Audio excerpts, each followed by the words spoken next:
Oke, kita akan bahas mengenai latihan soal persiapan ulangan dari larutan penyangga atau larutan buffer.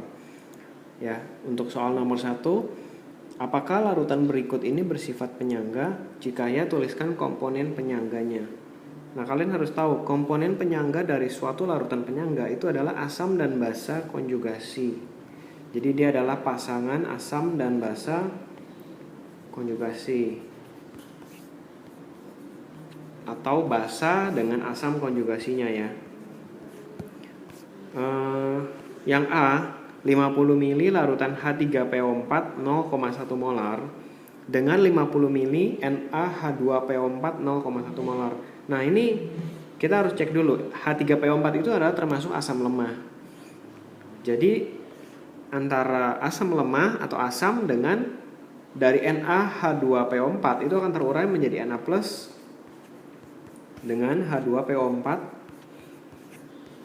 minus ya. Antara H3PO4 dengan H2PO4 min itu akan membentuk kesetimbangan asam basa konjugasi H2PO4 min. Jadi ini adalah komponen penyangga. Jadi larutan nomor 1 yang A ini adalah larutan penyangga karena terdiri dari asam, yaitu H3PO4 asam lemah, dengan garam atau kadang dibilangnya basa konjugasi juga. Ya, ini basa konjugasinya. Pasangan asam basa konjugasi menurut Bronsted-Lowry. Lalu yang B, 50 ml larutan H2SO4 0,1 molar dengan 50 ml NaHSO4 0,1 molar. Nah, kita harus ingat H2SO4 itu adalah asam kuat ya. Nah, di sini saya review sedikit. Yang termasuk asam kuat itu tidak akan bisa membentuk larutan penyangga. Yaitu asam kuat adalah ada HCl, ada HBr, ada HI, lalu H2SO4, HNO3 asam nitrat, lalu HClO4. HClO3 juga termasuk asam kuat ya. Jadi asam kuat itu ada 7. Di luar ini kemungkinan besar adalah asam lemah. Jadi H2SO4 di sini walaupun dengan NaHSO4 kelihatannya ini adalah basa konjugasinya, tapi di sini karena asam kuat dengan basa konjugasinya tidak membentuk larutan penyangga. Jadi ini adalah bukan penyangga ya.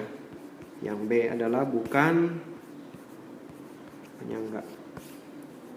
Jadi pertama kalian harus tahu konsep larutan penyangga itu adalah larutan asam lemah dengan basa konjugasinya atau basa lemah dengan asam konjugasinya. Lalu yang nomor 2, tentukan pH campuran berikut ini. 90 ml NaH2PO4 0,2 molar. Jadi 90 ml 0,2 molar dengan 10 ml Na2HPO4 0,2 molar. Nah, di sini kita harus tahu dulu komponen penyangganya adalah dari NaH2PO4, berarti ada H2PO4 minus melepas H plus menghasilkan HPO4 2 minus ya. Jadi ini adalah komponen penyangga dari larutan yang soal nomor A. Berarti ini adalah asamnya H2PO4 minus, itu asam. Kemudian HPO4 2 minus sebagai basa konjugasinya. Nah, rumus dari asam dan basa konjugasi berarti ini adalah pH-nya larutan penyangga asam ya, pH-nya pasti asam ya. Kita akan mencari H+ dulu, adalah Ka dikali mol dari asam lemah atau asam konjugasinya dibagi dengan mol garam atau mol basa konjugasinya. Ya, mol basa konjugasinya. Nah, di sini langsung kita bisa cari H+ dari soal nomor 2A. Ka-nya 5 kali 10 pangkat minus 8. Molnya 90 dikali 0,2 langsung dalam milimol, nggak apa-apa ya. Mililiter dikali molaritas hasilnya milimol. Hasilnya sama dengan kalau kita rubah ke dalam mol. Karena ini kan atas bawah milimol jadi kecoret juga nantinya. 0,2 bisa kita hilangin, 90 sama 10 juga bisa kita sederhanain. Hasilnya adalah 4,5 kali 10 pangkat minus 6. Ini adalah konsentrasi ion H+. Berarti tinggal kita hitung pH. Dari sini kita langsung dapat ya, pH berarti adalah 6 min log 4,5. Lalu yang soal B, 100 ml NH3 dengan 0,1 molar dengan 100 ml HCl 0,2 molar. Jadi ini adalah asam kuat dengan basa lemah. NH3 adalah basa lemah ya. Basa lemah karena dia akan akan terbentuk NH4OH di dalam air. HCl ini adalah asam kuat. Jadi asam dengan basa pasti bereaksi. Ya, kita bikin reaksinya dulu. Karena kita belum tahu apakah ini penyangga atau bukan. NH3 dengan HCl menghasilkan NH4Cl. Mula-mula NH3-nya diketahui adalah 10 milimol. Kita langsung bikin dalam milimol, nggak apa-apa ya. Jadi mililiter dikali dengan molaritas langsung. HCl-nya 20 milimol.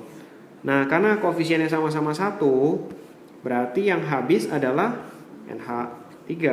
Sisanya 0. HCl masih ada sisa 10. Lalu NH4Cl-nya terbentuk 10 milimol. Nah, coba perhatikan. Di sini sisanya atau dalam kondisi akhir reaksi adalah asam kuat dengan NH4Cl itu garam. Kalau asam kuat dengan garam ini tidak membentuk penyangga. Jadi di sini bukan penyangga. Ya, di sini kita nggak boleh pakai rumus larutan penyangga.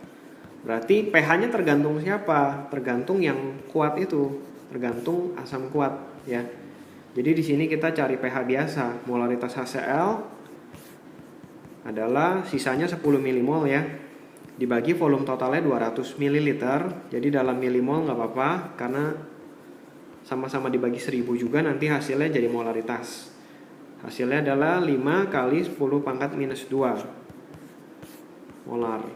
Nah, dari sini baru kita bisa hitung pH-nya ya. Kita bisa hitung berarti pH-nya adalah minus log dari H+-nya. H+ dari HCl sama dengan molaritas HCl karena dia asam kuat, valensinya 1, H+-nya hanya ada 1. Jadi pH-nya langsung bisa kita hitung 2 minus log 5. Jadi untuk soal yang asam dengan basa, asam lemah dengan basa kuat atau asam lemah dengan basa kuat atau basa lemah dengan asam kuat, itu kalian harus bikin reaksi dulu, ada mula-mula reaksi sisa. Hati-hati, tidak selalu hasilnya itu penyangga. Yang termasuk penyangga jika asam lemah atau basa lemahnya sisa. Jadi kalau asam kuat atau basa kuatnya yang habis, itu baru membentuk buffer. Tapi kalau asam kuat dan basa kuat yang sisa, seperti soal yang B ini, asam kuatnya HCl-nya sisa, ini bukan penyangga ya, hati-hati. Jadi nggak selalu kita belajar penyangga akan terbentuk semuanya larutan penyangga. Bisa aja dikombinasi dengan pH asam biasa atau pH basa biasa.